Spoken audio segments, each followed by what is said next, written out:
அனைவருக்கும் வணக்கம். இந்த வீடியோவில் நம்ம பார்க்க போகிற விஷயம் புரட்டாசி சனீஸ்வரன் வழிபாடு. புரட்டாசி மாதம் பெருமாள் வழிபாடு எவ்வளோ முக்கியமோ அதை விட ரொம்ப முக்கியமான வழிபாடு சனீஸ்வரன் வழிபாடு. நம்ம நிறைய பேர் நினச்சிட்டு இருக்கிறோம் பெருமாளை வழிபட்டால் போகிறோம் சனிக்கிழமைகளிலே. அது அவங்கவுங்க வீட்டு பழக்கம், குடும்ப பழக்கம். இருந்தாலும் புரட்டாசி மாதம் கட்டாயமாக சனீஸ்வரனை வழிபடுவது ரொம்ப ரொம்ப முக்கியம், அவசியமானது.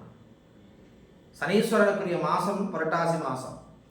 அந்த சனிக்கிழமைகளிலே சனீஸ்வர பகவானை பொதுவாக எல்லாரும் வழிபடுவது ரொம்ப விசேஷம்.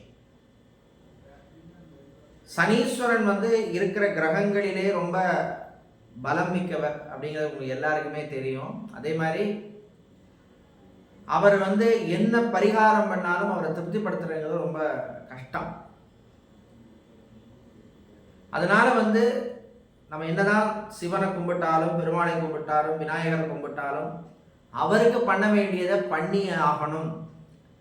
இது என்னுடைய அனுபவத்தில் நான் சொல்கிறேன். நம்ம சிவனை கும்பிட்டோம், விநாயகரை கும்பிட்டோம், பெருமாளை கும்பிட்டோம், அதனால சனீஸ்வரனை கும்பிட வேண்டியதில்லை. புரட்டாசி மாதம் ஒரு பேச்சுக்கு சொன்னேன், சனிக்கிழமையோ ஏதோ நாளில் அப்படி கிடையவே கிடையாது. நீங்கள் எவ்வளோ தூரம் ஈவன் ஆஞ்சநேயரை கூட வழிபட்டால் கூட சனீஸ்வரனை நீங்கள் வழிபடுவது ரொம்ப விசேஷம், அவசியம்னு கூட நான் சொல்லுவேன். அந்த சனீஸ்வரனை யார் வழிபடலான்னா 12 ராசிக்காரர்கள், 27 நட்சத்திரத்திலே பிறந்தவர்கள், 12 லக்னத்திலே பிறந்தவர்கள் வழிபடலாம். அதுவும் இப்போ யாருக்கு சனி தசை, உங்களுடைய ஜாதகத்தில், சுய ஜாதகத்தில் தசா யாருக்கு சனியினுடைய தசை நடக்குது, இவர்கள் கட்டாயம் வழிபடணும். அதே மாதிரி யார் யாருக்கு இப்பொழுது அஷ்டமத்து சனி, அதே மாதிரி அர்த்தாஷ்டம சனி, 7.5 நாட்டு சனி, 7.5 சனி நடக்குதோ அவர்களும் வழிபடுவது ரொம்ப முக்கியம், அவசியம். வாக்கிய பஞ்சாங்கமாக இருந்தாலும் சரி, திருக்கணித பஞ்சாங்கம், நீங்கள் யார் யார் எதை ஃபாலோ பண்ணுறீங்களோ அவர்கள் கட்டாயம் வழிபடுவது ரொம்ப அவசியம். உதாரணமாக இப்போ நீங்கள் 7.5 சனின்னு சொல்கிறோம், 7.5 நாட்டு சனி. பாக்கிய பஞ்சாங்கப்படி மகரம், கும்பம், மீனராசிக்காரர்கள் வழிபடணும். இதே திருக்கணித பஞ்சாங்கப்படி கும்பம், மீனம், மேஷராசிக்காரர்கள் வழிபடணும். அதே மாதிரி அஷ்டமத்து சனி எடுத்தீங்கன்னா கடகராசிக்காரர்கள் பாக்கிய பஞ்சாங்கப்படியும், சிம்மராசிக்காரர்கள் திருக்கணித பஞ்சாங்கப்படியும் வழிபடணும்.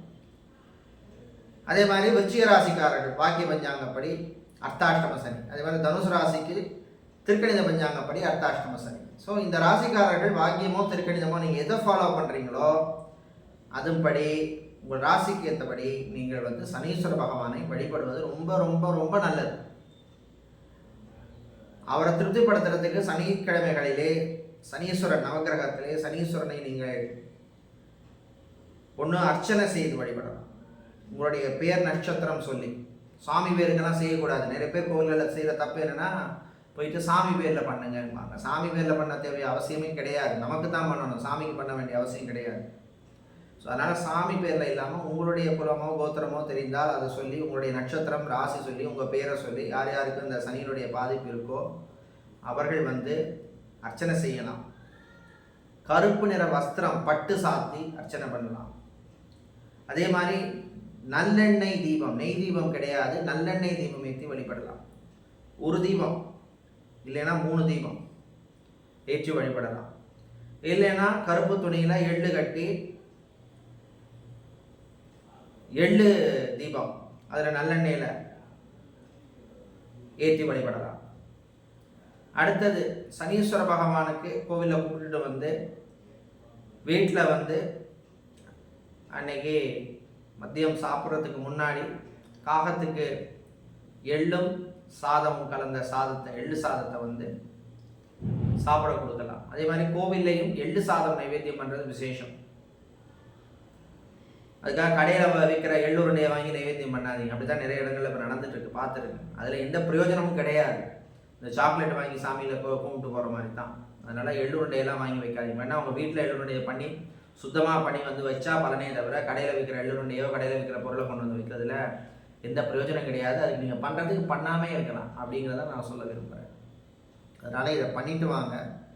நீங்கள் பெருமாளை கும்பிடலாம், எந்த சுவாமியும் கும்பிடலாம், தவறு கிடையாது. உங்களுடைய பழக்கப்படி நீங்கள் எல்லாமே பண்ணலாம். இருந்தாலும் உங்களுக்கு தாக்கம் குறையணும் அப்படின்னு சொன்னால் புரட்டாசி மாதங்களில் வர சனிக்கிழமையிலேயே சனீஸ்வர பகவானை கும்பிட்டுட்டு வாங்க, இந்த பரிகாரங்களை பண்ணிட்டு வாங்க. அதே மாதிரி சனியுடைய தாக்கம் கூடுதலாக இருக்குது. கல்யாணம் ரொம்ப வருஷமாக ஆகலை, குழந்தை பாக்கியம் இல்லை, தொழில் உத்தியோகத்தில் முன்னேற்றம் இல்லை, பிரச்சனை, வீட்டில் பிரச்சனை, இந்த மாதிரி உள்ளவர்கள் இதை விட பெரிய பரிகாரம்னு சொன்னால் சாந்தி பரிகாரம் தான். அது சனீஸ்வர பகவானுக்கு ஹோமம் செய்து, நவகிரகத்தில் உள்ள சனீஸ்வர பகவானுக்கு ஹோமம் செய்து பரிகார சாந்தி செய்து கொள்வது ரொம்ப விசேஷம்.